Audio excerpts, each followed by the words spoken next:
Night 1:30 மணிக்கு எல்லாரும் தூங்கிட்டு இருக்க கேப்ல இவ்வளோ கும்பல் பீச்சில் அப்படி என்னதான்டா பண்றாங்கங்கிற ஒரு கியூரியாசிட்டியில வந்து பார்த்தா ஆமையை வச்சு ஆராய்ச்சி பண்ணிட்டு இருக்காங்க.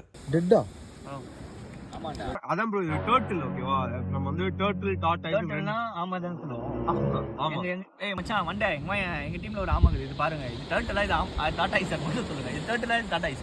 இது ரிசர்ச் பண்ணி தான் ப்ரோ சொல்லணும். டர்ட்டில் இது டர்ட்டிலா டார்டாய்ஸ் இது மட்டும் சொல்லுங்க.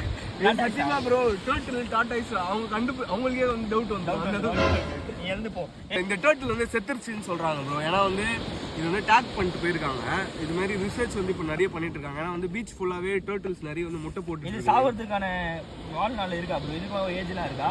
ஆமா, இதுக்கு ஏஜ் இருக்கு. டார்டாய்ஸ்னா வந்து 300 இயர்ஸ்க்கு மேல வாழும். டார்டாய்ஸ் எப்போ சாவுது? டர்ட்டிலுக்கு வந்து நம்ம ஏஜ் தான் வர வரைக்கும் உயிரோட இருக்கும் சொல்லுவாங்க. இது வந்து இறந்துருக்கு. மேபி எக் லே பண்ண வந்திருக்கும் சொல்றாங்க. ரீசெண்ட் டைம்ஸ்ல நிறைய வந்து பீச்ல வந்து லைனா முட்டை போட்டுட்டே வருது நிறைய டர்ட்டில்ஸ். சோ மேல் ஃபீமேல் மேல்